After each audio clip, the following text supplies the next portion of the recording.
General public comment. This is a time for any member of the audience to speak to the seated committee members present on any item that is currently not on the agenda. I currently have no speaker request forms concerning any items that are not on the agenda. Am I missing anyone? Seeing none, we're going to move on to public comment on consent items. Public comment on consent items. Consent items are items 1 through 20 on the agenda. I currently have no speaker request forms on any consent items. So if I'm missing anyone, sir, if you would approach the podium, state your name and your affiliation to the city, and let us know what item on the consent calendar 1 through 20 that you'd like to talk about. Then you have 3 minutes. The light's up here. You have a green light. It's go. When you see a yellow, you need to start wrapping it up a little bit. And on red, I'd ask you to wrap it up and let us know what your comments are. We're all ears. My name is Pat Talustis, and I'm here representing the group of local engineers and developers that spent, I don't know how many months working on revisions to the city code. I'd like to speak to item number 19. Janelle Fink was going to do this. She unfortunately got called out of town real quick. So my issue is simply that we spent a lot of time trying to streamline or abbreviate some of these processes. And I agree with Brett, there's a problem with some of the lot line adjustment language, but I would ask that staff take another look at this and see if they can't simplify this this item and allow people with the simple lot line adjustments to continue on with the process we've got. There's just no reason to add 30, 60 days to the process for the folks, especially the ones that are in the mill right now. And like I say, I think we all recognize it needs to be reviewed, it needs to be cleaned up, but I think this is kind of going overboard the way it's written. Sir, if you'd be available, yes, if that item is pulled from the consent calendar, then it will be discussed by this committee, and if you want to hang out, you may be called upon for any questions. Thank you. Is there anyone else for public comment on consent items 1 through 20? Seeing none, public comment on consent items 1 through 20 is now closed. Moving on to the consideration of consent items 1 through 20. Chair recognizes Alderman Weifenbach. Thank you, Madam Chair. I'd like to pull number 19 for consideration. Chair recognizes Alderwoman Doyle. I'd like to pull number 20, Madam Chair, if I may. Chair recognizes Alderman Wright. Number 4, and I believe it's 17. And number 5, just have a question on that. And do we need to pull 14 or not? Excuse me. Yeah, 14. No, I cancel that question. So currently, just to double check with all the seated committee members present, I've got items 4, 5, 17, 19, and 20 being pulled from the consent calendar for separate consideration. Are there any other ones? I want to add, I think this has to do with 14, doesn't it? I believe that one's 22. Okay, thank you.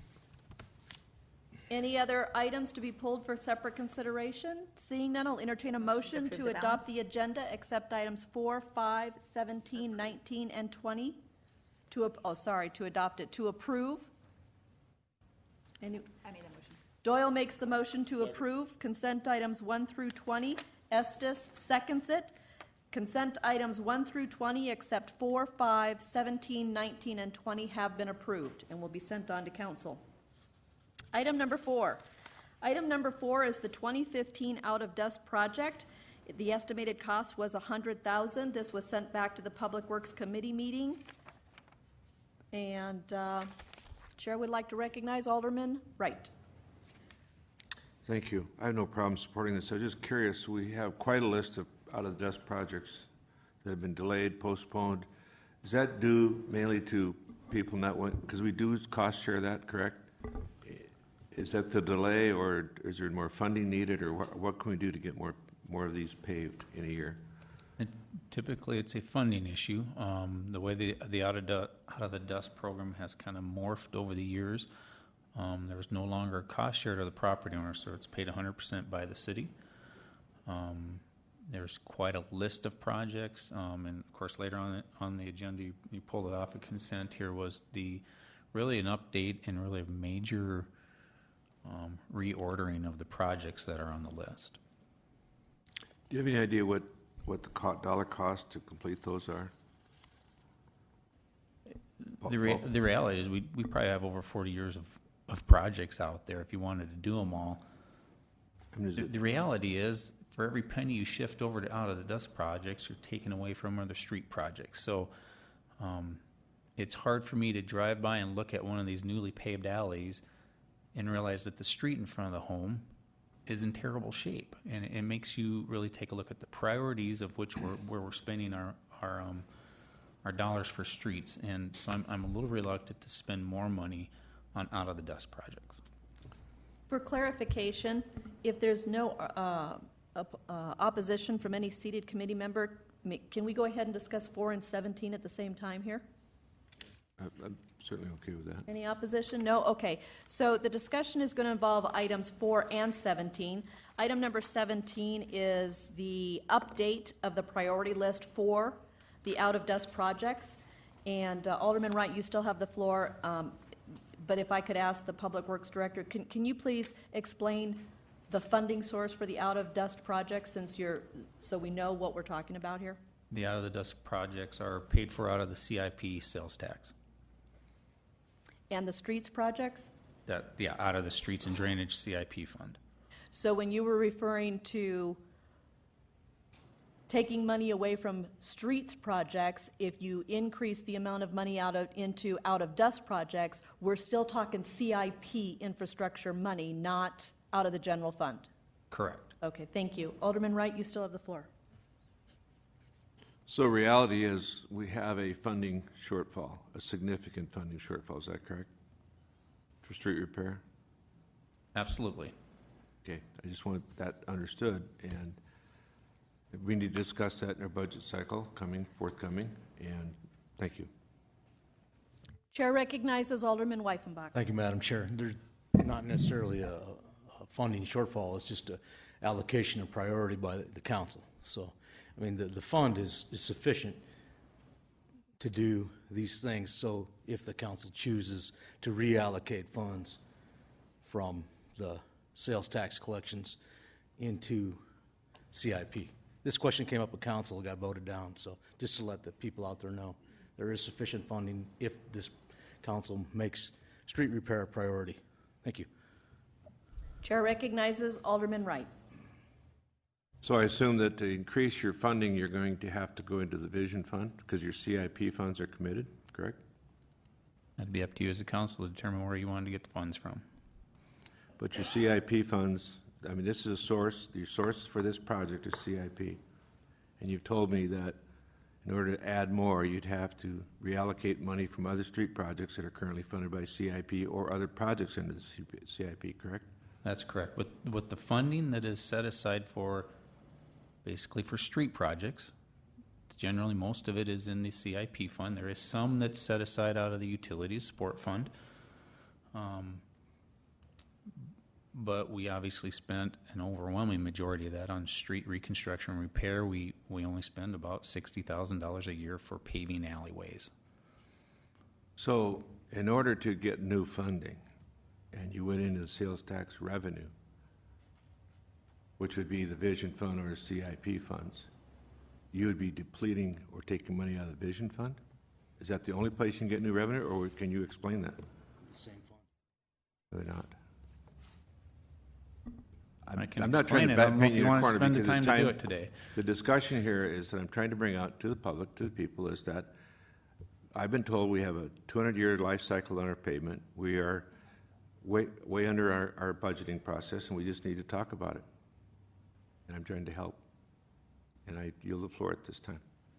I currently have no motion on the floor to approve Item number 4, which is the 2015 Out of Dust project, estimated, that is to approve to advertise for bids, by the way. I've got a motion by Wyffenbach to approve to advertise for bids the 2015 Out of Dust project, estimated at $100,000, second by Wright. Any further discussion? Seeing none, all in favor? Aye. Any opposed? Motion carries. Since we were also discussing item number 17, I'll entertain a motion to approve the updated priority list of out-of-dust projects. I've got a motion by Wyffenbach, second by Estes. Any further discussion? Seeing none, all in favor? Aye. Any opposed? Motion carries. Item number 5. Item number 5 is to advertise for bids the pavement rehabilitation project Big Sky Area Chip Seal, estimated cost of $125,000. Chair recognizes Alderman Wright. Does this include the pavement repair of the Big Sky area that's damaged? Could I get an answer on that? I believe it does. I guess Dale's prepared to answer. Go ahead. Thank you, Chair Madam Chair. recognizes Mr. Dale Tech. Actually, we went in last year with a project and patched low areas in the asphalt and repaired curb that was in the city portion of the Big Sky development, with the knowledge that we'd be in this year to do a chip seal over the entire area. So the work's already been done to repair the faulty areas out there. Thank you. I currently have no motion on the floor. I've got a motion by Wyffenbach to approve item number 5 to advertise for bid. Second by Wright. Chair recognizes the Public Works Director, Mr. Terry Wolsterstorff. Just so the council is clear, though, this does not include any of the streets that are outside of city limits. Those areas that have not been annexed into the city yet are not included in this. So noted. Chair recognizes Alderman Estes. Thank you, Madam Chair. If I could have a question for Public Works, Terry. Yes?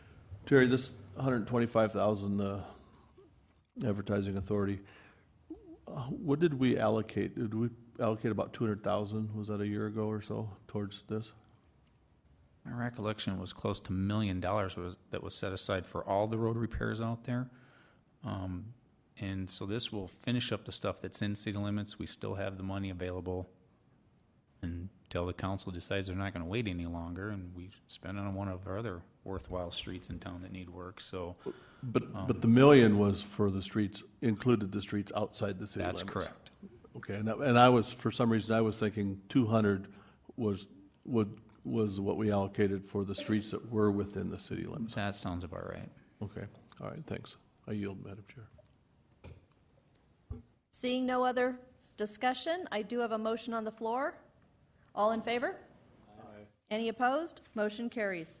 Item number 19 is to approve Resolution 2015-060 to establishing a moratorium on consolidation plats and the lot line adjustment plats to allow for amendment to the Rapid City Municipal Code 16.08.100. Chair recognizes Alderman Wyffenbach. Thank you, Madam Chair. And I wanted to thank the Second Floor Review Committee for all the work they did. And on this particular one, I sat in on these meetings to facilitate some of this because we had probably 72 of these items go through, and it did make the process simpler. It was a really good thing. When we get a 90% approval rating on something with that big of sweeping changes, and there was just a few of them that hung out there that we had some concerns about. And I just would like to understand this moratorium a little bit more, because when we talked about it, it wasn't going to do anything for the 72 instances that had already passed that were in that format. It was just the format, I believe it was when it was an unplatted lot. And I guess if, Madam Chair, if someone could explain that to us. Chair recognizes City Attorney Joel Lendine. Thank you, Madam Chair. As far as the ordinance amendment, yeah, that was the unplatted lots were the primary concern because there was no improvements. But, you know, when we bring the ordinance forward, we'll need to address that. I think we may need to have some more discussion about other improvements. one of the things is that there's now this exception process where in obvious situations, the staff can issue an exception to the subdivision improvements. And I guess the reason the moratorium, the way it's written, it's not going to prevent all the lot line adjustments. So in answer to Mr. Telesta's concerns, we specifically thought, there's going to be some obvious ones we should be able to continue to move forward with. So if there are subdivision improvements and there's a lot line adjustment, but the staff grants, Public Works staff grants the exception, they can still, even during the moratorium, move forward with that process, and then we will continue to bring forward the ordinance amendment probably at the next meeting, and we can discuss the long-term fix at that point. So we tried to do a moratorium that would let us do the obvious ones still, but protect us so we aren't doing the ones that were problematic, and that's the way it was written. That was the intent, and then we'll bring the ordinance amendment forward So soon. that's the way I understood it. I can ask Mr. Telestas a question. If he Pat, if you're wants willing to to answer?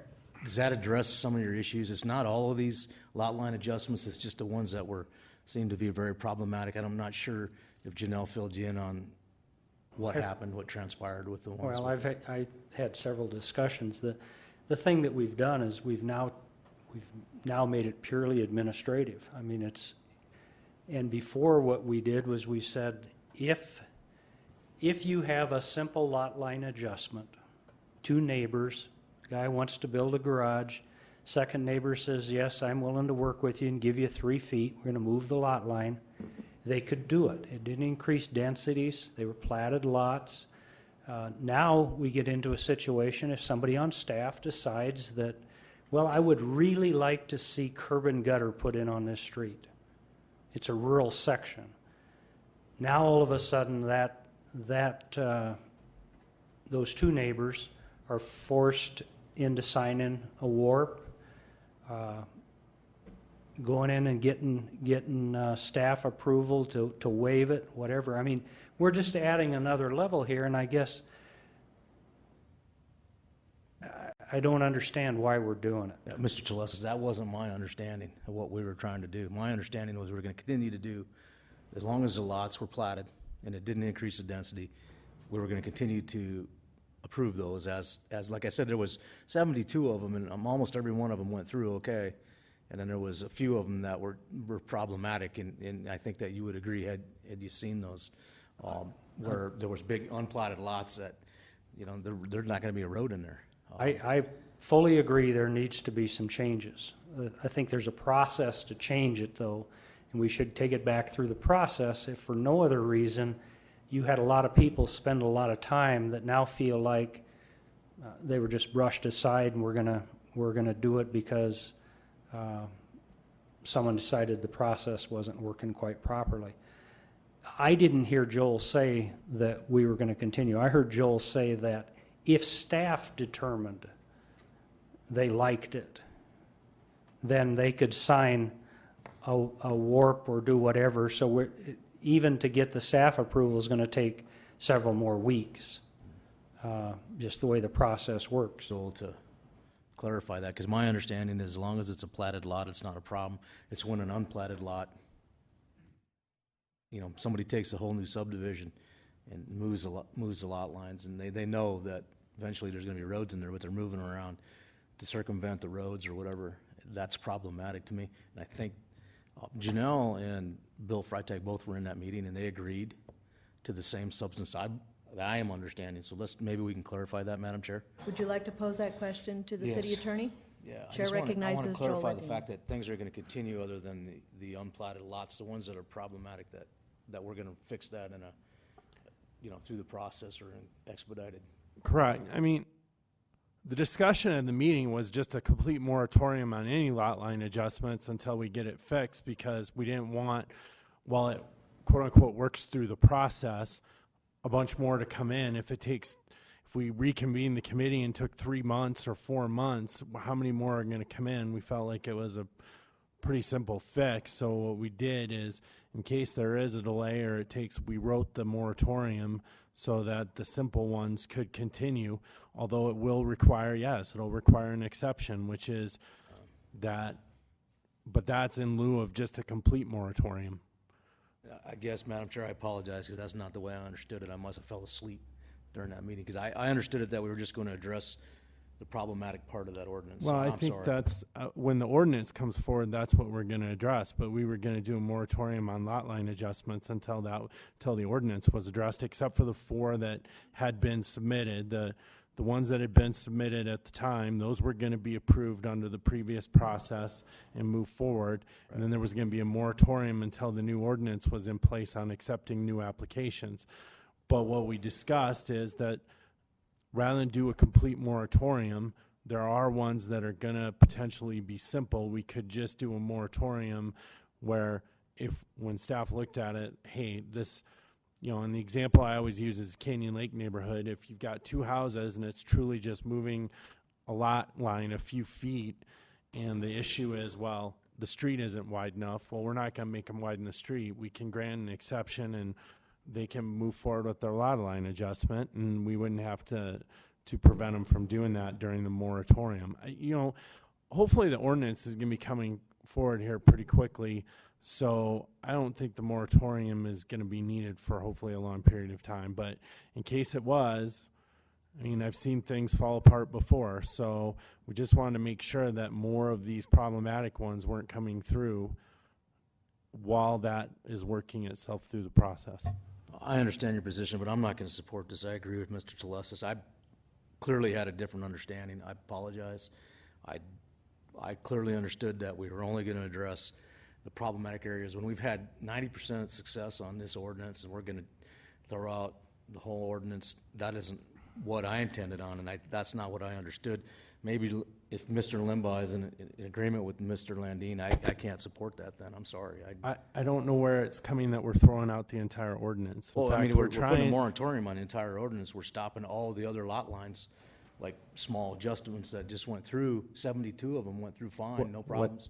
What I said is the way the moratorium is written gives us the flexibility to continue to do lot lines while we work through the ordinance for the ones that you're talking about. Yeah, but I didn't want to have the staff have to administer whether there was exceptions or not. I felt that what we were doing was good. There was a piece of the ordinance that was a problem, and that was a piece with the unplatted lots. So we were unplatted lots, so we were going to stop that. That's the way I understood it. And we were going to stop that piece of it, but everything else was going to go through just as the ordinance was put forward. That's the way I understood it, Joel. I'm sorry. I don't know how I could have miscommunicated that. Not sure. I'll yield to my colleagues. Chair recognizes Alderwoman Doyle. Thank you, Madam Chair. This may kind of sound a little scattered. I guess allergy medication is kicking in. It is frustrating how much work goes into a lot of we've done a lot of task forces. We've done a lot of review committees. This was one that was successful. This was one that, things got implemented, things got changed, I think for the better. That's the feedback we've been getting. And I can understand your frustration and other people's frustration that have spent countless hours going through this to make this process better and more user-friendly for the people of the city. That said, I think something that is important to understand, I know I want to understand it, is how we got to where we're at. Like Mr. Weifenbach said, this process has been used successfully. So I guess I would pose the question to either Mr. Limbaugh or someone over on that end of the dais. Evidently, there was a rumor of someone figured out a way to abuse the process. So if that's the case, what is that? What's the extent of that abuse, and how can we close the loophole without penalizing everybody else or undoing everything that second floor review has worked to do? So whomever would like to jump in, that would be fantastic. Chair recognizes Mr. Brett Limbaugh. Well, the second floor committee did an excellent job. What they did is they put in place several processes for adjusting lot lines, consolidating lot lines, platting property, and so forth. We get into consolidation of lot lines and adjusting lot lines. discussion is that if you have two previously platted lots and they do want to move the lot line, that they should be able to do that. And I don't disagree with that in any form. The issue has been with unplatted property being included in that process, and then also if street improvements were necessary, whether or not those were going to be constructed as part of this process. And I agree to disagree on the interpretation of how the subdivision ordinance has been interpreted. But that aside, I think the moratorium is put in place, as Joel said, to allow the vast majority of the lot line adjustment processes to continue forward. The only time that we would have an issue is if there was clearly roadway or public improvements that needed to be constructed. They would go through a normal exception process. So they would go to the Public Works Department with a one-page form that says we don't want to build whatever portion of the public improvement is required. Public Works can look at that and either approve it. If they don't feel comfortable approving it, then it comes to you at council, and then you can waive it if you so choose. So I think what we're doing with our ordinance rewrite is really just kind of clarifying that. We're not really going to even change the process that much. We're just going to clarify that if public improvements are required or if unplatted property is included, that the lot line adjustment process is not appropriate. Okay, so reading in between the lines then, the sticking point was with these unplatted parcels. Someone figured out a way to use this lot line adjustment consolidation process to, okay. How many of those 72 do you know that did this apply to? How many of those were unplatted? When did the flag go up? Yeah, I think we identified 9 in a previous council memorandum that we had sent along to you. We identified 9 instances where we had either unplatted property or there were some minor improvements, generally something like along Catron Avenue, where we decided that curb gutter wasn't going to go in, so we did an exception, or at least the staff decided that the public improvements weren't required. So there are about 9 instances where that had happened. The last 4 that the council let go through, the conditions were a little bit more severe. For example, we had an entire roadway section that wasn't being constructed. That caught my eye, it caught Terry's eye, Dale's eye, and we said, look, we've got a problem here that we need to fix. So this was the first indication that there was, okay. Yeah.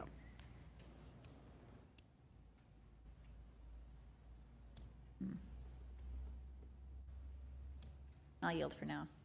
Chair recognizes Alderman Wright. I understand the intent of the lot line process, and it makes a lot of sense, especially compared to in comparison that Joel put out on Lake Canyon Lake subdivision area. And it appears to me that we're moving through this process, and the second floor committee, including Pat, Janelle, I don't know who else on that committee, have not been involved at all in this, in evaluation of the moratorium or anything. Is that true?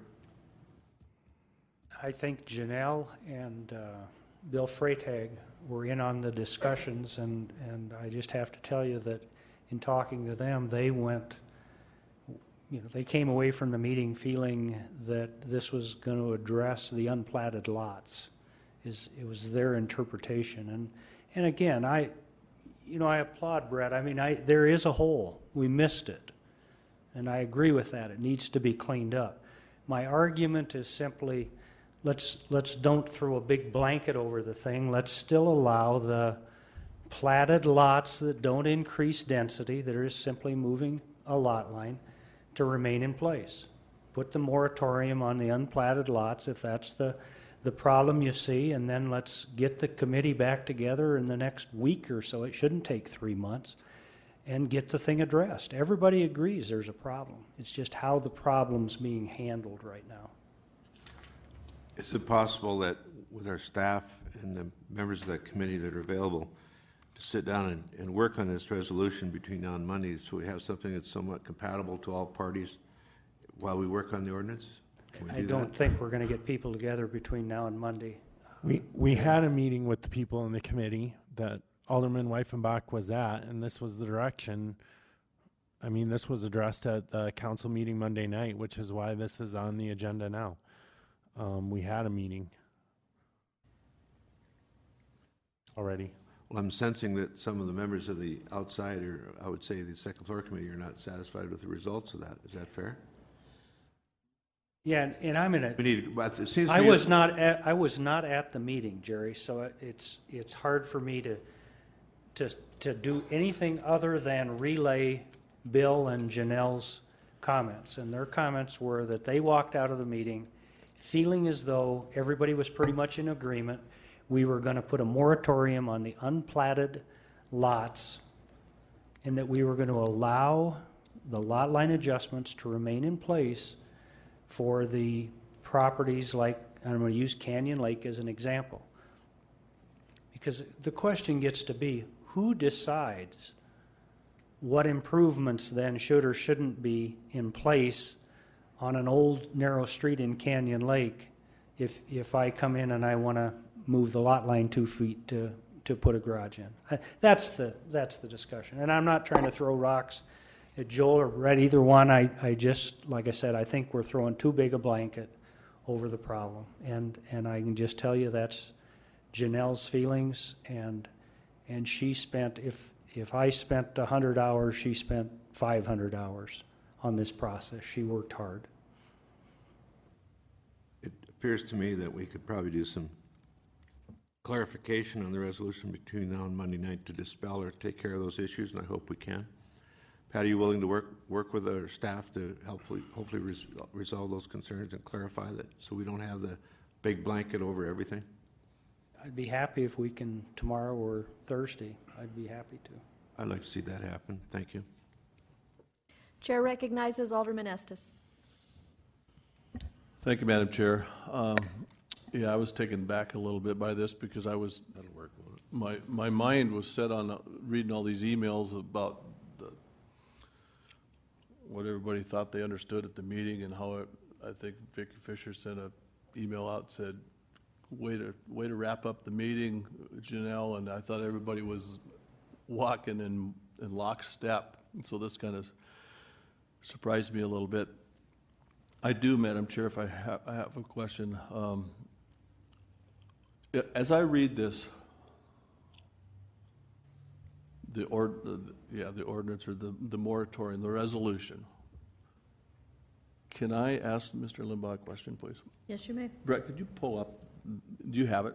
Yeah, I've got it in front of me. So if I am interpreting Mr. Telestis and what Janelle is, so then if we go down to, it says, now therefore be it resolved by the City of Rapid City that there is hereby established a moratorium on the receipt and approval of applications for consolidation plat or a lot line adjustment plat when all of the property is unplatted. Some or all of the, no, strike that, Madam Chair. I want to go up one. I'm sorry. One above that, whereas the Common Council finds it would be in the best interest of the city to establish a moratorium on the use of consolidation plats and lot line adjustment plats when some or all of the property is unplatted. And you stop right there and you put a period in it. Now, if the resolution was wrote in that fashion, my question to you is this: what, out of the 72 that have been done, would have you caught most of the abusers of the 9 or so that caught your eye? And would the rest of it go by okay during this resolution period, or during the moratorium period? Well, there are two issues here. So there's the issue of unplatted property, and there's the issue of subdivision improvements. So the way this is written is it says that the procedure could not be used when some or all of the property is unplatted and or when subdivision improvements are outstanding and no exception has been granted. Okay, so that gives our public works folks the authority to look at each individual case, and if public improvements are outstanding, they're not obliged to give an exception. But hasn't that been going through anyway? Well, out of the 63 or so that where this work? Yeah, the vast majority of these have been done correctly. It's only the 9 of the 70-odd that we're having an issue with. And the reason we're having that issue is because there's unplatted property involved and outstanding public improvements involved.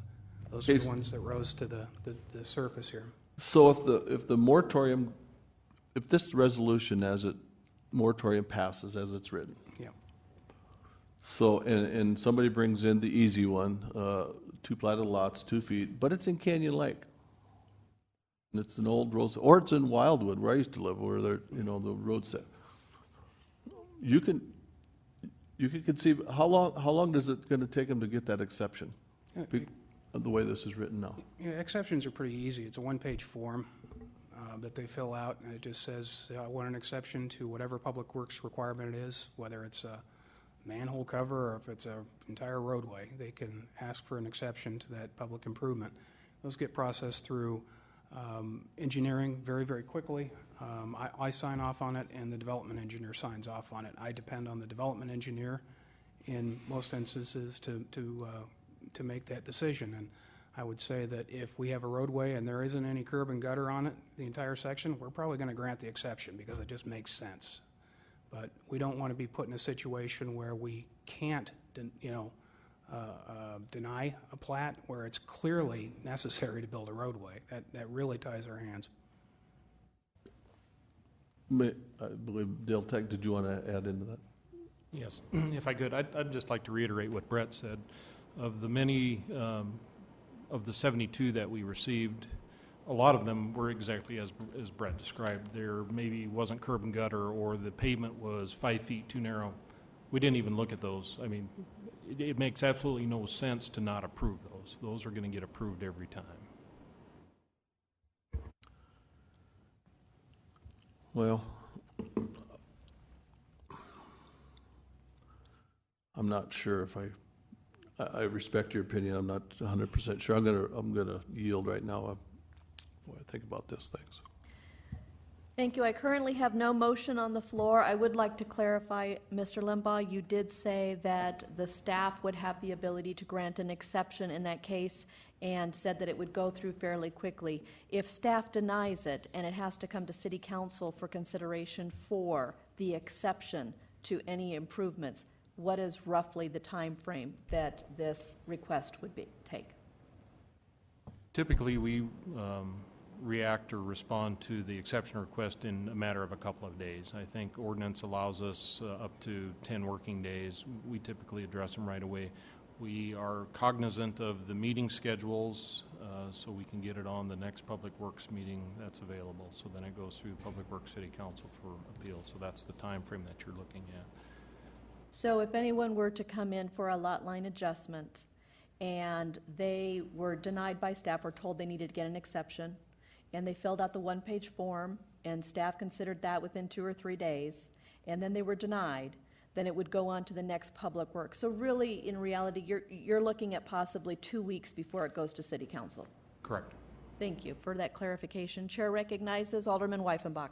Thank you, Madam Chair. I'd like to make an amendment, if that's possible, to this resolution, to put a period after unplatted lots.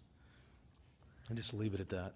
That's the way I understood it in the meeting, and I believe that's the way two of the other people there understood it when we walked away. 72 of them have went through over a period of 3 years. Out of those 9, I think there's probably 1 that's a problem. I'm not exactly sure.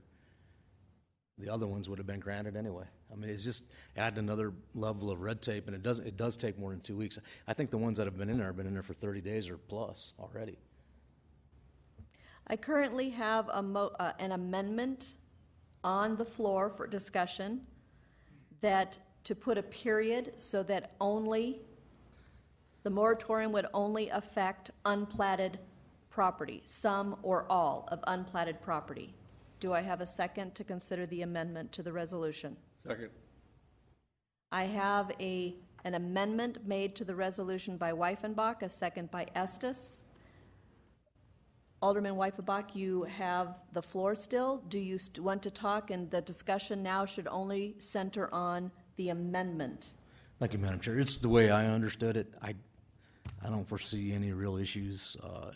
We wanted to stave off the issue of the unplatted lots and the particular problematic that we had. I don't foresee any problems with this, and I think everybody could live with this. I think it's somehow I must have missed it along with the other two people that were there at the meeting also. So I apologize to that.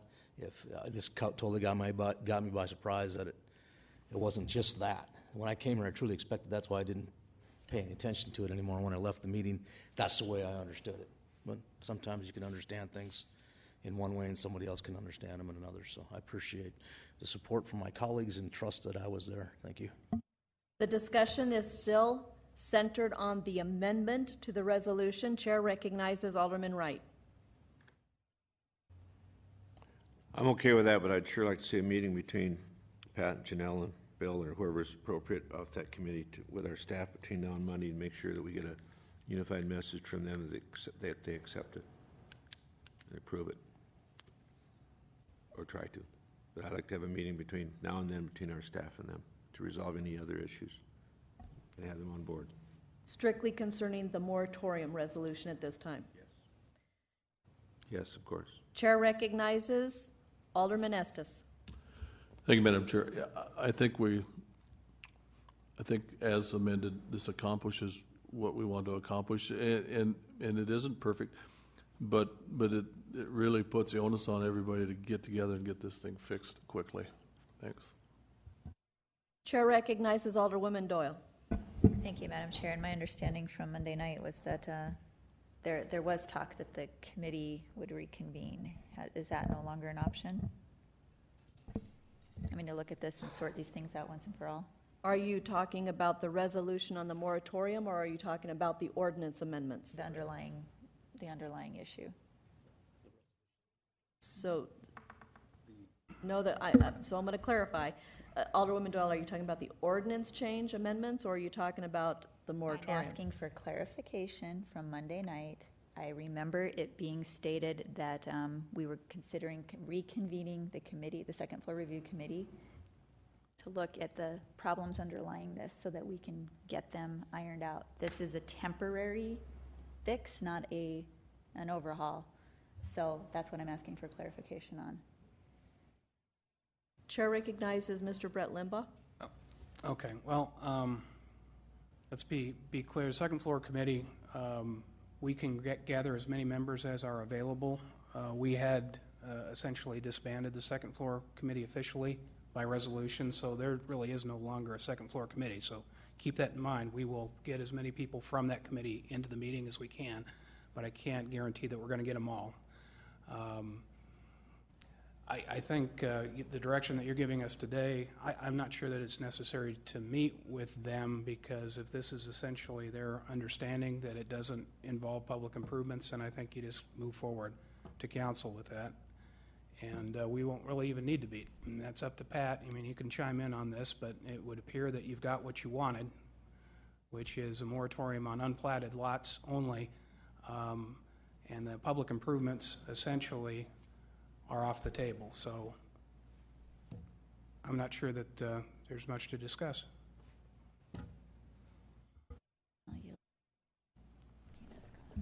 If I can. No, sir, a committee member would have to address a question to you. So chair recognizes Alderman Wright. Stand by, Patrick. I'm kind of aghast that we're talking about this. Why not invite who can be there and let them talk between now and Monday and get rid of this apparent problem they have with what we're doing, get it resolved so it comes to us basically squared away. I understand that committee was dissolved. Let's call who we can get back together. Let them say what they need to do on it or what they want to see done. Comes back to us Monday. I think what we've done today was going to help, but let them speak. And you guys can do it. I expect you to do it. I don't see any problem with it. And Pat said he's willing to meet.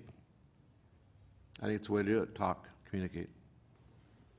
Patrick, you have comments? Well, just to be clear, I have no axe to grind in this. Understand? I'm here delivering a message for a couple of the people that worked hard on that rewrite who didn't come away with the same understanding, that's all. And I think Brett's right. We've got a problem. We need to get it cleaned up. The guys and gals that I've talked to that served on the second floor committee said they'd be more than willing to get together as quickly as possible and work with it. They just felt very strongly that we should use the process. We shouldn't just administratively change what we'd done. We should go back through the process. So to make sure I understand, you're willing as a committee to meet on a short-term basis or short notice basis to at least discuss this resolution and hopefully to work later as we get into the big change. Sounds to me like we're willing to meet as individuals since we don't have a committee any longer. Yes, and I'd like to see Yes. that happen between now and Monday, so we can clarify any issues, concerns, and questions, so we have a united solution by Monday night, hopefully. Thank So you. I'm going to give a clarifying point here again. The motion on the floor is an amendment to the current moratorium. Chair recognizes Alderman Weifenbach.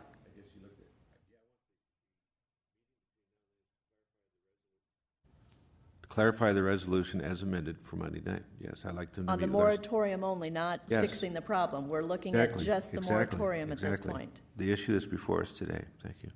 Chair recognizes Alderman Weifenbach. Thank you, Madam Chair. I would speak for Mr. Freitag and Mrs. Fink, Ms. Fink, that this is exactly how they understood it, what we're doing right now. That's pretty much clarity as you're going to get. I think where the confusion comes in, Alderman Doyle was asking that the moratorium that we're placing on the unplatted lots, when the second floor committee got together, they realized that when they'd made this ordinance, that there could be a potential for a problem. 3 years later, in 72 items, 90% of them went through fantastic. And as long as I've been on the council, I've never seen that kind of results happen. I think what they're concerned about in the second floor committee at this period of time is they want to get with Mr. Limbaugh and resolve the unplatted issue part. And I think that's what Alderman Doyle was getting to. It's like the moratorium thing is temporary. We need to resolve the unplatted portion of this thing. And so I guess they're looking for this to go through the process to see how they can better handle that. So when what happens is people who are developing property come through and they have a list of rules and regulations that they have to meet. And then they get 95% or 99% through the process, and all of a sudden somebody doesn't like it, and that stops the process. And that's what their concerns are. And I will speak for them. I've talked to them extensively on hour after hour on this particular item. So Thank you, Mr. Weifenbach. Let me clarify again. When the discussion is centering on making a fix in the ordinance, that is not what is being considered at this time. The discussion should be centered on the moratorium and the language of the moratorium, and that is the amendment to the moratorium is to put a period so that the moratorium is only on any application that refers to some or all unplatted properties. So let's try to reel in the discussion and consider just the amendment at this time. We will back out to the resolution itself once we get through this amendment discussion. Are there any council members that specifically want to address at this time the amendment to the moratorium concerning to restrict this moratorium down to simply some or all unplatted lands? Chair recognizes Alderwoman Doyle. My understanding, Madam Chair, is that Alderman Weifenbach was making a motion to approve this resolution with the changes that he noted. When you look at the resolution as a whole, it's effective until we amend RCMC 1608-100 or until the council agrees to lift the moratorium. So I think you're hearing something different than what we think we're discussing. So, because there was no previous motion as to approving the entire resolution. That was the first motion on the table. It was approving that with that language change is how I understood it. And so that still pertains to the whole little package of the ordinance. So maybe that'll, I don't know, help at least get everybody on the same page so we're not just tying up time battling this issue. Thank you. Seeing no further lights, their motion on the floor currently is strictly to amend item number 19, the language as identified by Alderman Estes, to close a period after the portion of some or all unplatted property.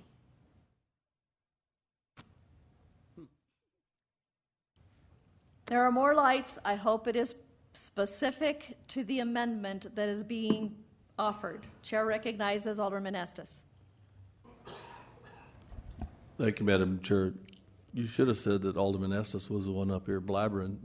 It was Alderman Weifenbach's, but we have to maintain the last part until such time RMC is amended. So after unplatted, comma, then there's that sentence goes out, but then you have to leave room in there until such time it is amended. Does the motion maker accept that friendly amendment? Thank you. Alderman Estes. That's my friendly substitute. Chair recognizes Alderman Wright. I support the amendment and motion, but I just want to make sure that there's going to be a meeting between staff and the members that are available for this committee to meet between now and Monday and come to an agreement or disagreement or resolution to the issue before us, as amended. I'm not going to make that part of the motion. I just want to make sure it happens. Thank you. I expect it to happen. So Alderman Wright, just for clarification, that is a suggestion. Thank you. Any further lights? Any further comments? The motion on the floor is to adopt the amendment. Do you understand the amendment at this point? Thank you. All in favor? Aye. Any opposed? The amendment has been adopted as discussed. Now the issue on the floor, or the discussion on the floor, is actually to approve resolution number 2015-060 establishing a moratorium on consolidation plats and lot line adjustment plats to allow for the amendment to the Rapid City Municipal Code 16.08.100. And the floor is open for discussion or a motion. Move to approve. Got a motion by Estes to approve, second by Wright. Any further discussion? Seeing none, all in favor? Aye. Any opposed? Motion carries. Item number 20. Item number 20 is to approve Resolution 2015-058 to remove urban system projects from the 2015 to the 2018 statewide transportation improvement program. Thank you, Alderwoman Doyle. I did request Alderwoman Doyle to pull this one for me. Mr. Limbaugh, I'd like to ask you to give some clarification. From the Planning Commissioners, when they met last, they actually forwarded this to the council without recommendation. They did not take an approval or a denial on this. They had requested additional information. It is the understanding of the Planning Commissioners when they were presented with this that, oh, good. Thank you, Mr. Limbaugh. Patsy's here. Patsy, if you wouldn't mind going ahead and briefing us why we are looking at this change. Every year, South Dakota Department of Transportation offers Class 1 municipalities an opportunity to receive their federal allotment of surface transportation funds. It's in our STIP under urban systems projects because, you know, there was a change with MAP 21. But currently, Rapid City receives about $1.5 million in urban systems funds.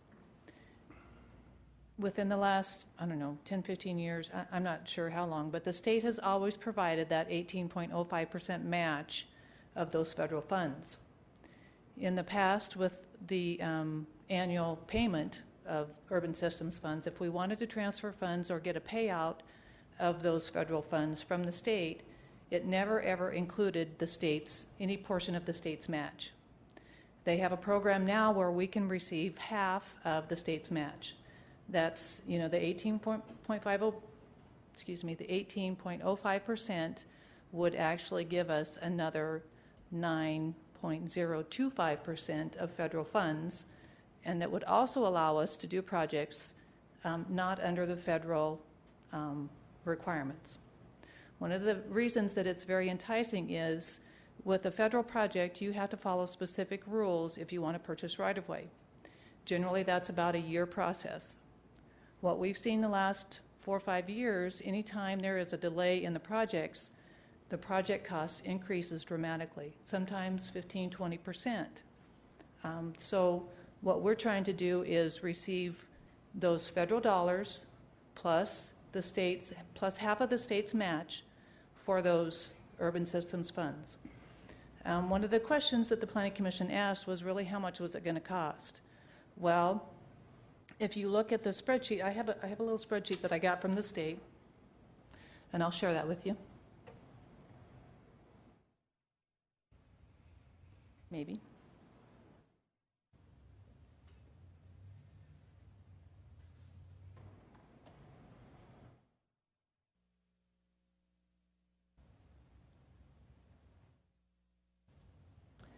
So if you look at that, in order to come up with a calculation, you take your 81.95% of federal funding, you add in, the half of the state's share, and you really get 90.975% of that federal dollar amount.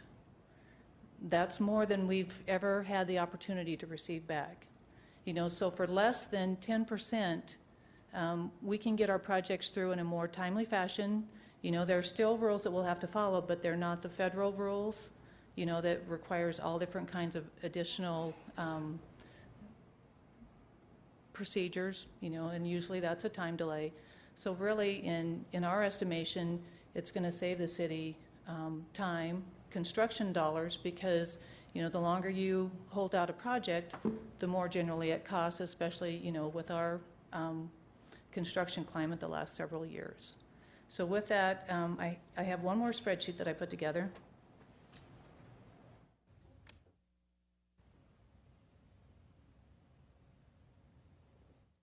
And this document is linked to the agenda. It identifies that we would actually receive about $9.048 million for our estimated $10 million in urban systems projects. And it's not going to be a one lump sum. They'll generally pay us out within the next couple years. But if we want to participate in this program, Council needs to actually remove these 4 projects from the current Transportation Improvement Program so that they are not under the federal guidelines anymore. So for clarification, by approving this new program, the city will actually get more in matching funds? We'll actually have more dollars available for our construction projects. And it should take less time to process a lot of the project requirements in order to Exactly. get the project approved. Exactly. There's one project on there now. It's the reconstruction of Anamosa Street near Maple. We probably could have had that done by now. We won't, but we potentially could have if we'd had this program a couple years ago. Thank you. Do any seated committee members have any other questions? Is there a motion on the floor? There is no motion currently on the floor. Make a motion to approve. Got a motion by Doyle to approve, second by Wright. Any further discussion? Seeing none, all in favor? Aye. Any opposed? Motion carries. Thank you, Patsy. That concludes the consent items on the agenda for today. We are going to open up public comment on non-consent items. Non-consent items on today's Public Works agenda are items 21 through 24. I do have several speaker request forms. We will look at item number 22 to start with. I have a speaker request form from James Warren. If you'll step up to the podium, state your name for the record and your affiliation to the city. You'll have 3 minutes to address the committee members. Green means go, yellow means start wrapping it up, and red means can you please quit. Right, thank you. I'm James Warren with Dream Design International. I'm a civil engineer. I'd like to ask the committee to reconsider the staff's recommendation to deny the exception request to install sidewalk on the east side of Healing Way. I provided a couple exhibits. You should have them up there. I guess the reasoning our client is asking for the exception is he feels he can provide a more substantial landscape buffer on the east side of Healing Way if the sidewalk is not there. And the benefits of that, we feel, are that we can provide a better, more aesthetically pleasing buffer that benefits not only the development, but the property to the east as well. It's kind of screening the development from those single-family homes. And with that exhibit, I guess I can kind of walk through what we intended to do with the roadway. You know, north of Tatanka Court, on the west side of Healing Way, we'd be looking at installing a 8-foot wide sidewalk on that side to account for any additional pedestrian traffic that we would have from not having a sidewalk on the east side. And then we would not have a sidewalk on the east side. We would look at going up at a 4-to-1 from the back of curb, having a row of trees there, and then tying back down to the existing ground before you go down that steep natural slope. And then south of Tatanka, we'd be looking at continuing that 8-foot sidewalk, and then we would be putting the 5-foot sidewalk on the east side as well there. And then the second exhibit is showing the proposed zoning that we would probably look at is currently planned for this development. With that, I'll hopefully field any questions that you may have. Thank you. If you could wait until this item comes up for discussion, Okay. There may be some questions. Thank you. Thank you. Next speaker request forms I have are for item number 24. There are 3 of them. The chair would like to offer Andrea Anderson an opportunity to approach the podium. Please state your name, your affiliation to the city, and I hope you heard my explanation on the lights, and we're all ears. Okay. My name is Andrea Anderson, and I'm here to talk about the right-of-way crossings of irrigation ditches. I have talked to the Murphy Ditch. I represent them. I've talked to the South Side Ditch. Members of these ditches are here to represent them, and the Cyclone also, and I'm the ditch boss of that one, and the Hawthorne. And what we're experiencing is a problem to us because we would like to see the development occur. The ditch has no interest in stopping any kind of development. Our problem is that we have to deliver a water right. We cannot accept anything that would stop a water right from being delivered. And there's one street, what brought this forward, even brought the ditches here, was that Zanstra's and our contract was rejected by the city. And it's inconsistent, so I've asked for a policy. And the ditch has spent, I'm asking for relief, the ditch has spent $10,000 in legal fees on one street. I don't know, I get out there with a can and charge people when they go over. I'm not sure what to do at this point. So I'm pleading, or asking for help and relief from the city. I have tried to do a little research. Spearfish, I talked to a gentleman, Tom Calloway. He's worked over 30 years for the city of Spearfish. They have 3 projects right now that include ditches. Spearfish is a spider web of ditches, of irrigation ditches. And they have the same thing. Some are in culverts, some are in pipes, some have inverted siphons. There's lots of ways you handle water. And they don't have a written policy, but their policy says that if the public is crossing that ditch, if the city has a right-of-way, then they take care of anything that would obstruct the flow of the water, that could maybe a collapsed road, or, they are responsible.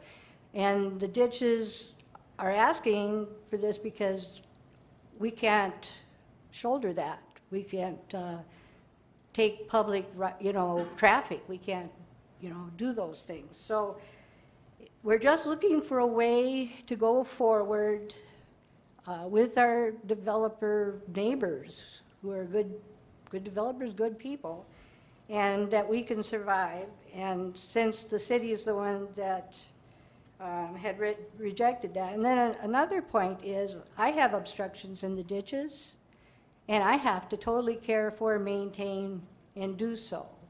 So the city's not being singled out, like, to do anything that everybody doesn't have to do. So I see a yellow light. Thank you for listening to me.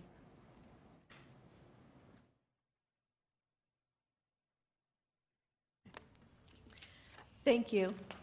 Chair recognizes Mr. Ed Carpenter. Please, sir, if you'd state your name and your affiliation to the city, and you have 3 minutes. Please use the podium. Yeah, I wanted to hand this out if I could, without it being on my 3 minutes, if that's possible. Alderwoman Doyle's holding the light for you. She won't turn it on till you approach the microphone. There's one for you too, Joel. Okay. Okay. I'm Ed Carpenter. I'm representing Cyclone Ditch. And I think I just handed out, this is the easement and maintenance agreement that was entered into or proposed between Zanstra and Cyclone Irrigation Ditch. Paragraph 8 is the issue that's here before you. What's happened is Zanstra is building an additional development out that is going to cross the ditch. To cross the ditch, they're putting a part of the ditch in pipe to make it a first-class development. It's in public interest for it to be in pipe for safety, water. And Cyclone position is, and the other ditch companies, that they're not against the development. They would just like to get develop their own standard that says that if you put something in the ditch, in, over, or under the ditch, this could include utilities, that then it's the responsibility of the developer, ultimately the city, if the city accepts it, if it's a public infrastructure, that then you would be responsible for maintaining it. And the Cyclone Ditch, obviously, they can't afford to replace a road. Think of it as if you put a bridge over a crossing, you maintain the bridge. Where the pipe goes under, that's just like a culvert. You're just being asked to do that. The likelihood of it happening is not very great. It's my understanding the pipe is like a 75-year instance. Of interest to you may be the fact that we have a prior agreement with Zanstra on Padre Drive in the same development that has the identical language that apparently was accepted by the city when they accepted that street. I think it should be pretty clear that this shouldn't be controversial at all. If you're crossing the ditch with a bridge, you're obviously going to maintain the bridge. If you're crossing the ditch with a culvert, you're going to maintain the culvert. And I think it just got kind of crosswise that staff felt that maybe Cyclone was asking the city to pay something for them, where in fact the city is coming and crossing, their existing right-of-way that's been there since May of 1881, preceding the statehood. I think it may also be of interest to you that we have, when the Southwest Connector went over the ditch, Cyclone Ditch, that we have, although it's not got this identical language, it has the identical effect, an agreement with the SDDOT. There were some other items about indemnifying if there were traffic problems because of this location, where the state would indemnify the ditch company. I think it really, I'm not sure what guidance the staff is looking for, but I think it should be a pretty simple item to see that this is the way that it should be. Thank you. And the final speaker request form I currently have is Mr. David Lamb. Sir, if you could approach the podium, you have 3 minutes. If you could state your name and your affiliation to the city. Thank you. You bet. My name is David Lamb, and I'm here as an officer and member of most of the ditches that are being represented here, Southside, Cyclone, Rapid Valley Irrigator, and so on. And I'm just in the same cause of presenting the logic of how things have been done always, except in this exception, and should be done in the future. We have a crossing of a pre-existing right-of-way, and That's the common practice here, there, and everywhere, that someone is responsible when they cross a pre-existing right-of-way for what they put in that right-of-way, and it's particularly important when it's a waterway because water obeys its own laws. It doesn't obey anybody else's laws. All of the current city crossings of irrigation right-of-ways are maintained by the city. And if you grew up around here, you know that you drove over Racine Street and any number of other ones in the past that when there was an irrigation ditch there, the city maintained those crossings. There are a number of them in Rapid Valley, Creek Drive and other ones. Mr. Carpenter mentioned several. And Southside Drive. So the interest of this thing being correct is pretty important. This is a very complex project out there on a number of levels, and everyone is in agreement on it. The Zanstras and everyone else in city planning have worked a lot to set this up correctly. So there's just this one legal roadblock that's a unique situation, doesn't conform to what's ever been done in the past. And if it were to be used, it would be create interesting things that we just wouldn't work. Someone else would be supposed to show up and fix a city street at some time in the future. Imagine this particular organization doesn't exist anymore, or that the Zanstras aren't alive. Then Rapid City would be calling someone up to have them come fix their street, and that's not going to work. The things that you've got going on here are history, precedent, the law, and common sense. This is what works. Thank you very much. Thank you. I currently have no other speaker request forms for non-consent items 21 through 24. Have I missed anyone? If not, public comment is now closed. We are moving on to consider item number 21. Item number 21 is the discussion of road compaction issues brought forward by Alderman Ron Weifenbach. Chair recognizes Alderman Weifenbach. Thank you, Madam Chair. I'll move to table. Got a motion by Mr. Weifenbach, or Alderman Weifenbach, to table, second by Doyle. There is no discussion on items when a tabling motion has been brought forward. All in favor? Aye. Any opposed? Motion is tabled. Item number 22. Item number 22 is a request from Dream Design International Incorporated for a variance to waive the requirement to install the sidewalk per City Ordinance 12.08.060 on the west side of proposed Healing Way north of Tatanka Court within the proposed Buffalo Crossing development. I'll entertain discussion or a motion by any seated committee member. Chair recognizes Alderman Weifenbach. Thank you, Madam Chair, and I appreciate staff bringing this forward. Over years, what happens is we continue to not have these sidewalks built in, and we end up coming back at a later time and assessing them or putting them in, but I don't really have a handle on this one, so I'm hoping that someone has a better handle on this than I do. But other than that, I would probably like to see the sidewalk built if that's what they're recommending. So. Chair recognizes Alderwoman Doyle. Thank you, Madam Chair. Some questions for Mr. Warren, if I may. Do you have anything that we can put up on the overhead? Okay. I have the same exhibits you do here. Perfect.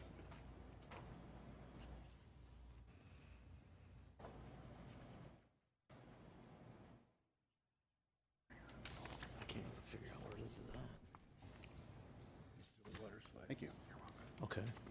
This is Edinburgh, actually Pull up this Okay. one. 16, Catron Boulevard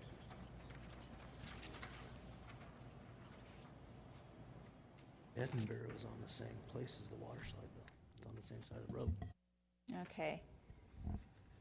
If you could, just to kind of walk us through what we're asking you to do versus what you're asking us to reconsider.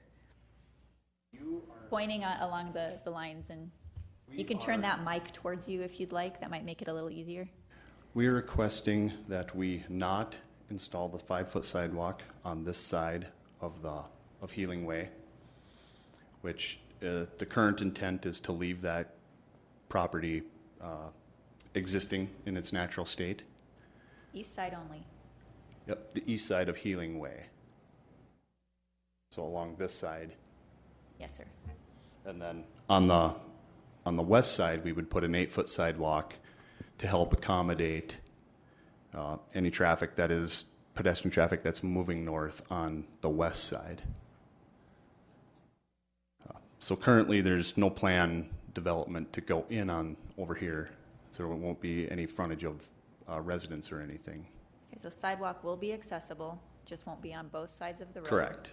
And there's plans for added beautification, and did I hear you say berming or? Correct. There will be a small berm to help screen that steep natural slope going down, and then there will be trees on that berm.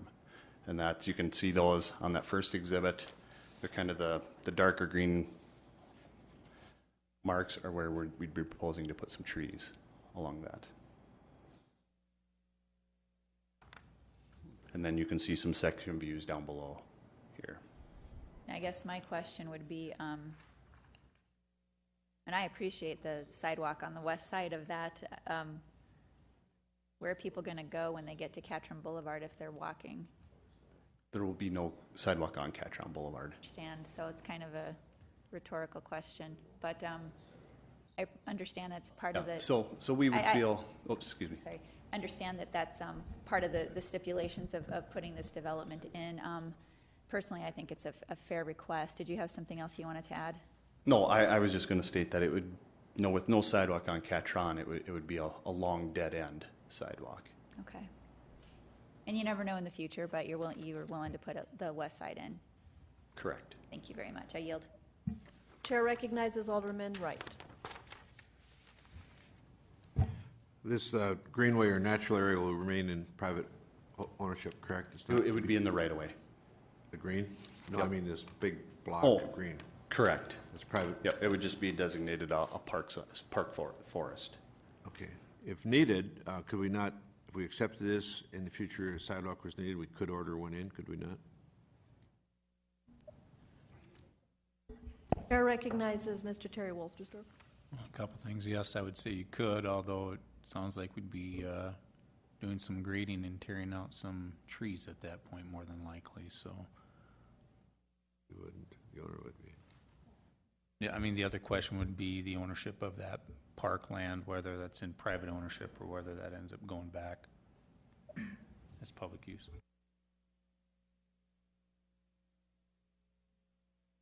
So if it's in private ownership and it's ordered in, the cost to be on the owner, correct?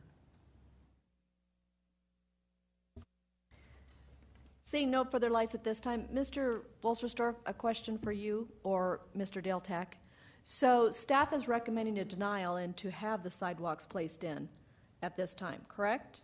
I think staff recommendation was to deny the request. Correct, and to have the sidewalks installed per ordinance. So the question I have for you is, sometimes I know staff doesn't feel based on the ordinance that they can make that administrative decision because the ordinance is clearly laid out, but due to the topography of this lot, is staff just looking for counsel to make that decision because it is or does staff have a better idea of why the sidewalks should be installed? Or this application should be denied? Let me phrase it that way. That's a very good question. Staff looked at, there's residential development on the east side of the roadway. Those are going to be your primary users of sidewalk. And whether it be a dead-end sidewalk that extends 5 feet or 500 feet, that's the question. People on the residential side are going to tend to walk. And our feeling was that that sidewalk will get used. Yes, it may not go anywhere, but it's going to get used. And so we defer to the city council to make the decision, should it be put in or not.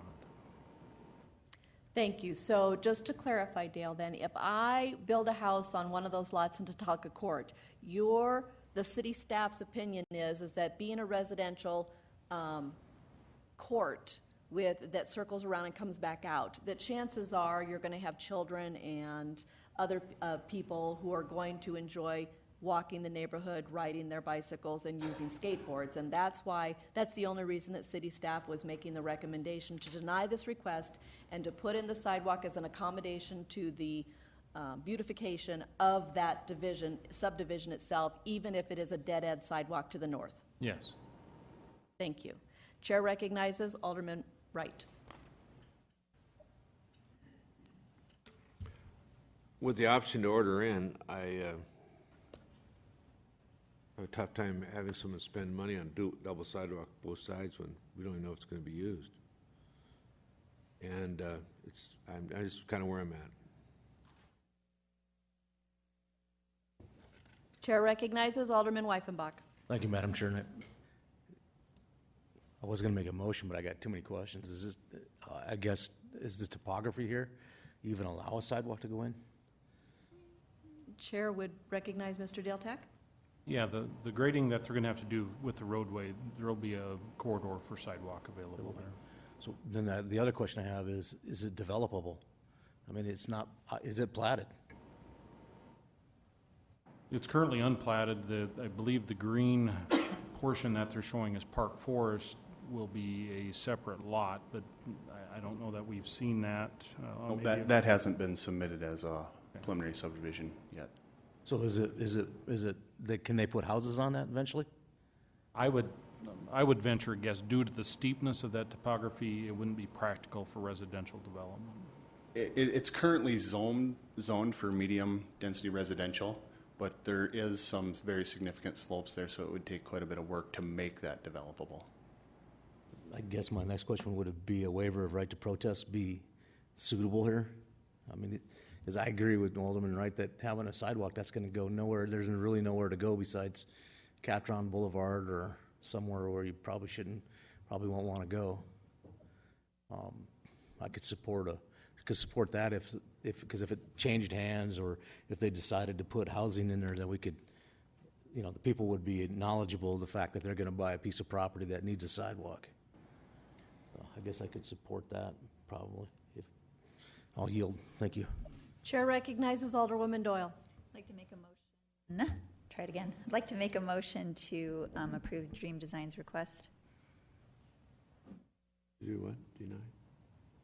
To waive the requirement to install sidewalk on the east side of. So Alderwoman Doyle is making a motion to deny the staff's recommendation to deny or to approve the request for the exception by Dream Design. Do I understand that correctly? No warp. Oh, we can add a warp. You'd be good with that, correct? What was that? You'd be okay with signing a waiver of right to protest? Our client is actually instructing me he would rather outright denial than to approve with the stipulation for warp. That is unfortunate. I did hear a second. May I retain the floor? Yes. The motion on the floor, Alderwoman Doyle, is your intention to require a warp?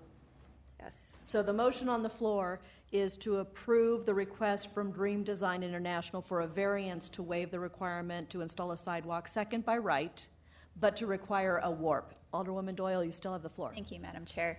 Just thinking ahead and knowing the topography out here, it's going to be difficult to do anything with that, and I'd like lesser avenues for children to even get close to approaching Catron Boulevard, if that's going to be the case.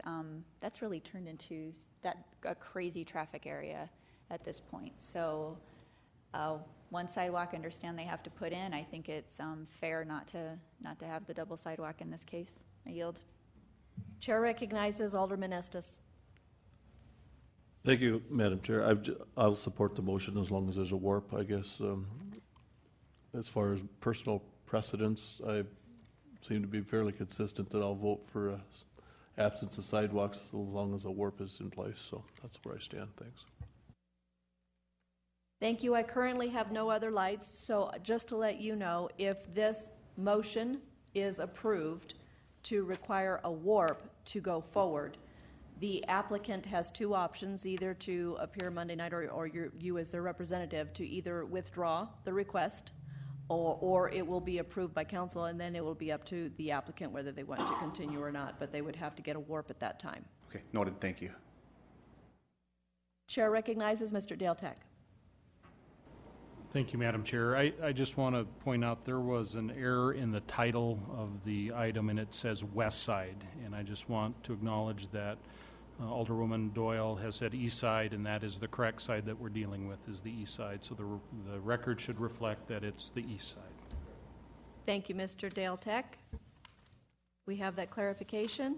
Seeing no further lights, the motion on the floor is to approve the request from Dream Design International with the requirement or the stipulation of a warp. All in favor?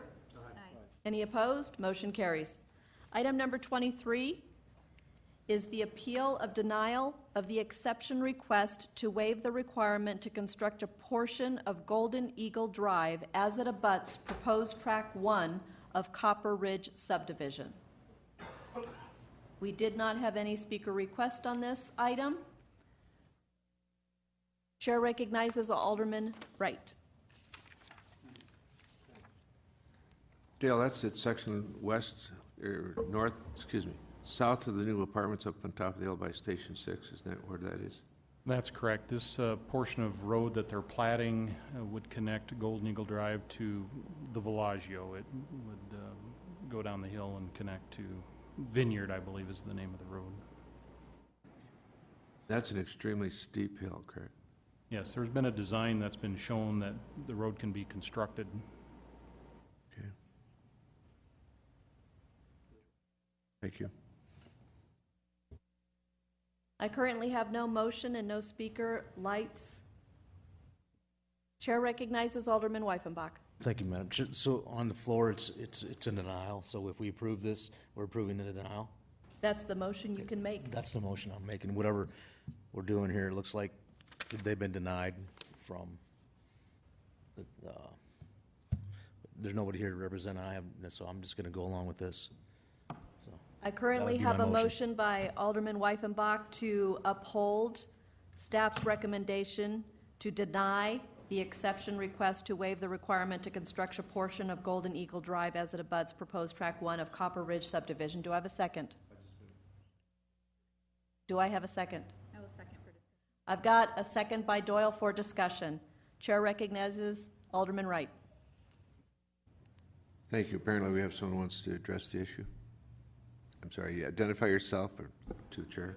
Yeah, sorry. My name's John Samuelson, representing Copper Ridge.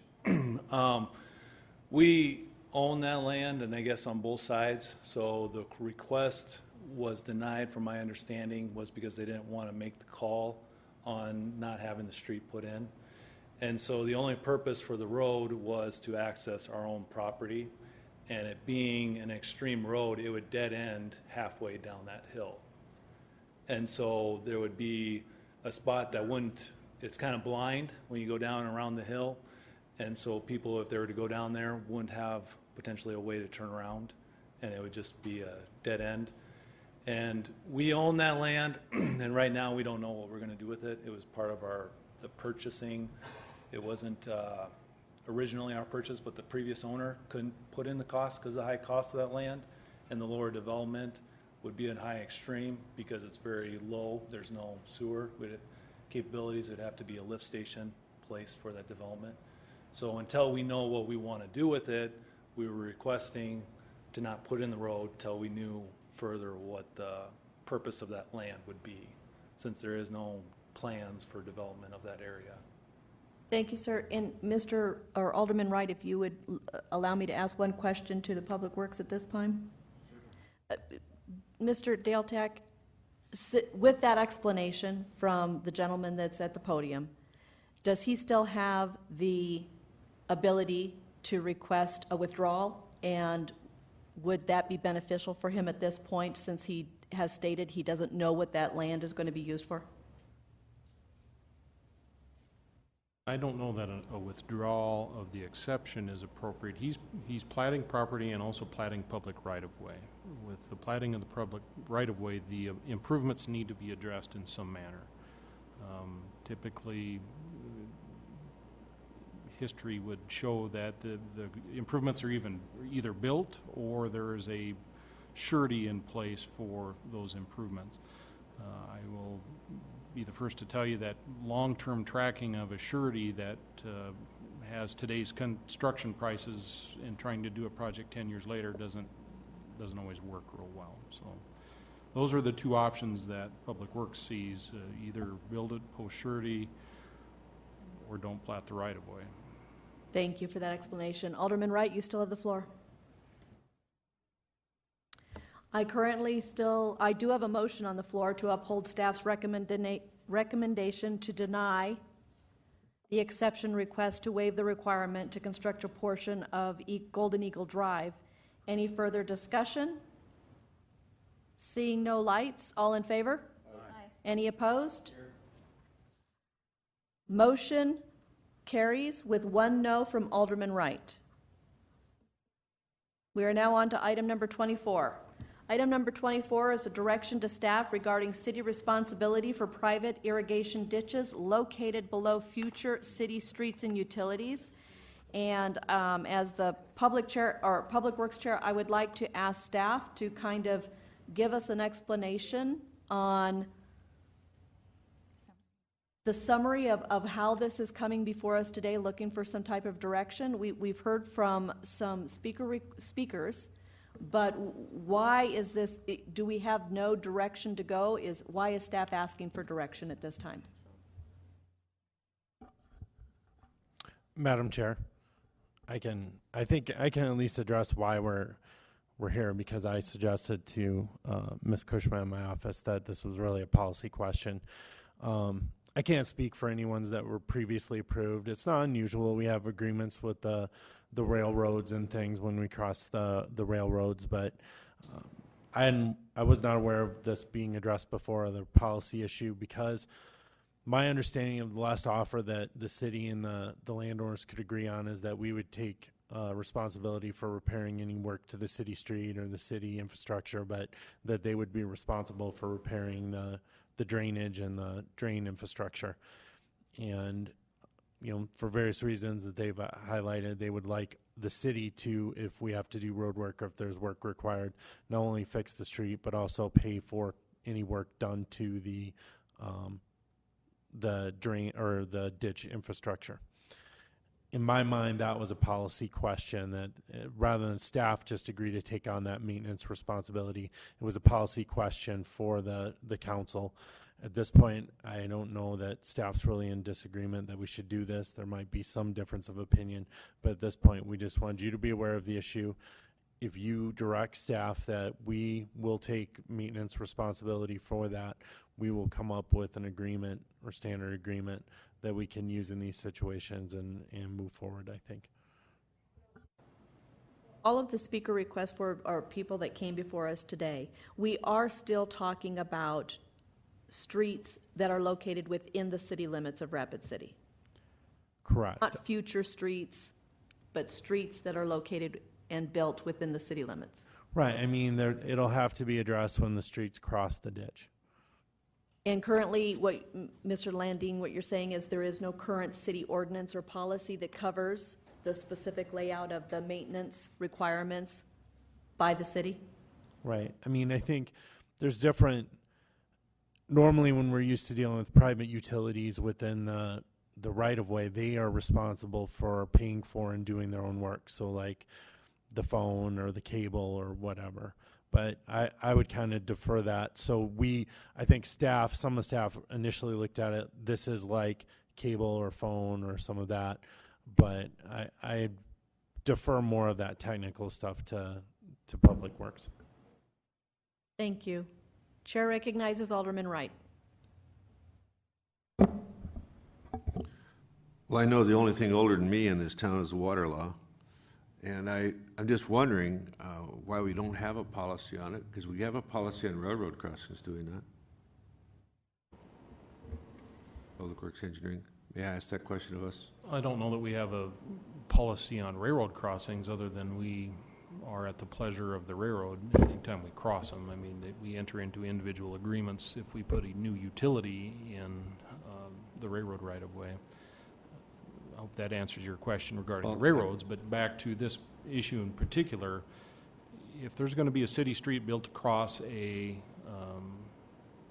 irrigation ditch, the pipe culvert that would convey that stormwater or that irrigation water, in my opinion, is no different than the city putting a culvert under a roadway to convey stormwater. It's the city's responsibility to maintain that culvert. And I guess personally I feel the same way as far as the irrigation flows. It should be the city maintaining. If they're accepting the street and the right-of-way, we should also be accepting that pipe culvert as city infrastructure and maintaining it.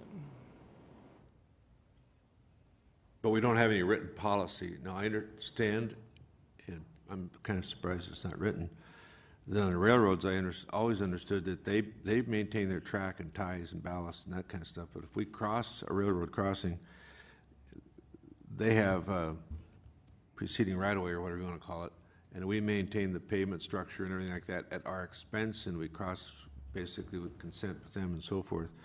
And I would like to see some kind of a policy written that would set forth how we handle irrigation ditches, because if we don't, we should. I assume maybe on railroads the same thing, because there's, I guess, that's apparently what you're asking for, is that if you could write with, working with the ditch companies, the policy that will work and bring it to us, I don't think we should be writing the law or the policy. It needs to be done. Fair? That's good guidance. Thank you. Thank you. I don't know it's good, but it's Chair recognizes Alderman Weifenbach. Thank you, Madam Chair. I'll make a motion to direct staff to write a policy that the city will maintain this culvert just like they do, because it's in the public right-of-way.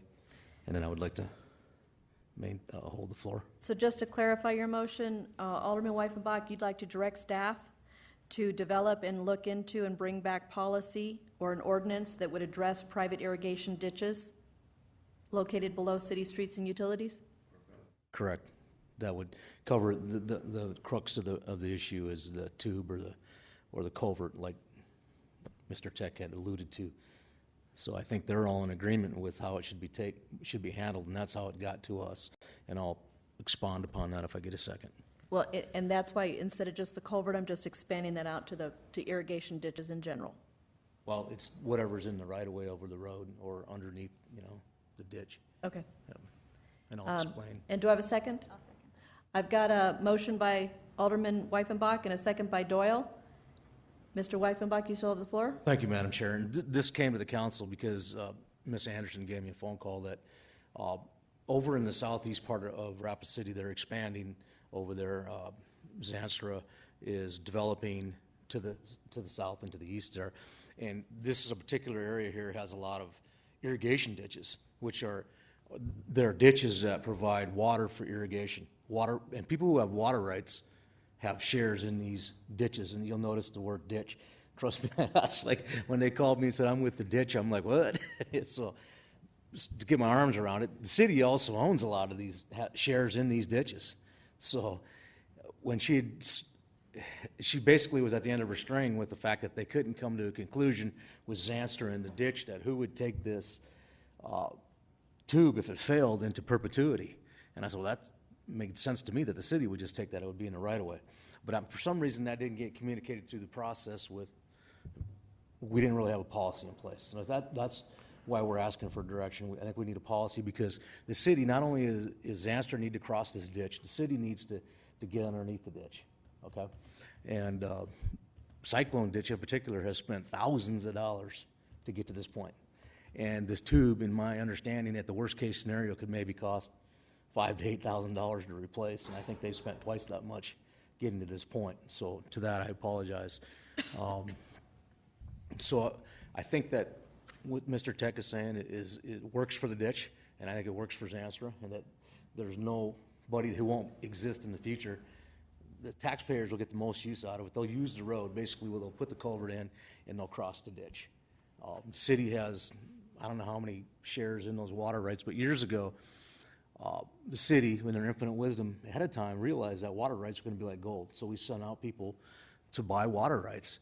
And some of the reasons that the city owns a lot of these water rights pertains to Pactola and all the whole convoluted message that comes together. So it's a simple policy. I believe if they need some direction, I think this was written up. I'm not sure if that suffices or it's simple as any other right-of-way improvement. So, but I think that would be the best for everybody involved. Thank you. Chair recognizes Alderman Wright. I think that the discussion should include not only installation, but maintenance and repair, placement. What's the policy on that?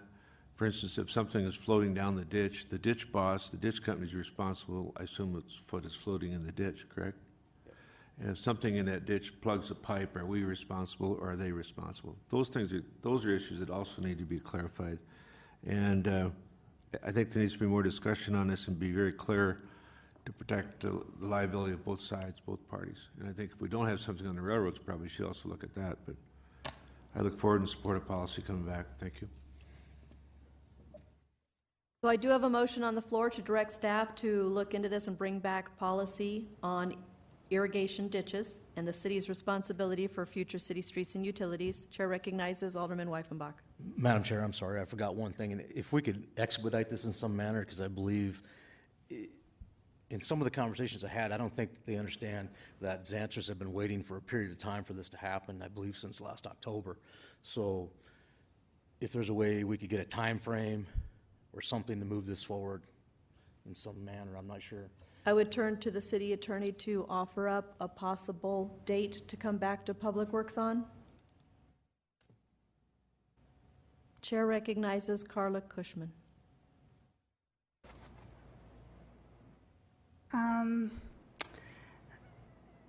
I think I'll have to work with staff to draft this policy. I would say sometime in July, the first or the second meeting in July would be a goal that we could aim for.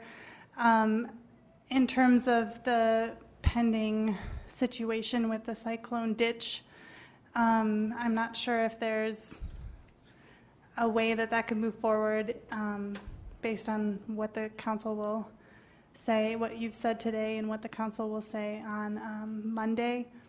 But I think we could get a policy together ready for a July meeting.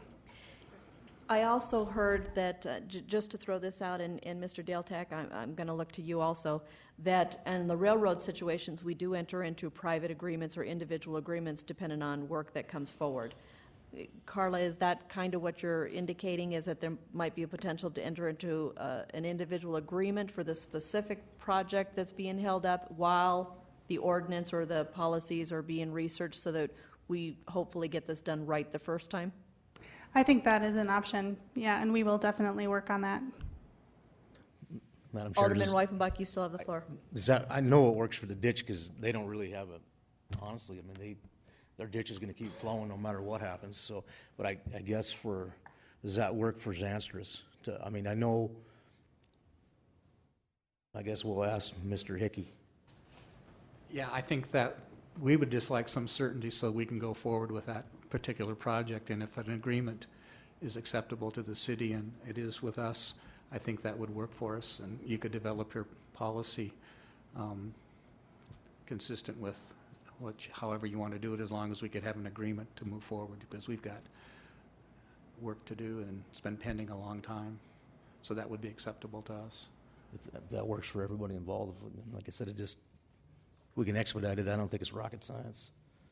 So I appreciate Alderman Weifenbach, are you including that as a friendly amendment to your motion that's on the floor to have direct staff to look into a policy and also have staff look into an agreement on this one specific project? Yes, Madam Chair. Seconder, are you okay with that? We have a twofold motion on the floor to address the policy for the city for irrigation ditches going forward, as well as to look at an agreement for this specific Zanstra project in order not to hold that up. Chair recognizes Alderman Estes. Thank you, Madam Chair. A couple things. Number one, I definitely going to support this. We need it, as we grow to the east and south, we need to get this policy in place. But I have a question, if I could, for Dale-Tack. And I guess as I sit here, so if you've got a 40-acre parcel and we have a ditch that meanders through, half a mile long or whatever, through 40 acres, and it's an open ditch, and you develop lots around it, but are we talking about an agreement where only the roads and stuff cross the ditch at 90, or are we talking about in taking over, encasing miles of ditch line and taking that over? I guess the way I look at it is it's for crossings only. Today you've got agricultural land out there owned by somebody with a ditch running through it that is another property right from another entity. Those people have to work together to know what the ultimate build-out's going to be and how they're going to be able to access that ditch that isn't being crossed by a road. I don't know that the city should be a party to piping thousands and thousands of feet of irrigation ditch. That's, I guess, really not what I believe to be the intent of this agreement. It would be more just at crossings. Okay, because I just sitting here listening to the conversation, I just wanted to get clear in my head as to what I thought I was hearing. So, Mr. Hickey, are you on the same page? Exactly. Yeah, we're not asking that. I mean, if you want to, you could. No. We're not asking it. No. Yeah. No. Thank you. I yield. I currently have no committee member lights. No further discussion. We have a motion on the floor. All in favor? Aye. Any opposed? Motion carries. I'll entertain a motion to adjourn. I've got a motion by Doyle to adjourn, second by Weifenbach. All in favor? Aye. Any dissension? No. Meeting is adjourned. Thank you, everyone.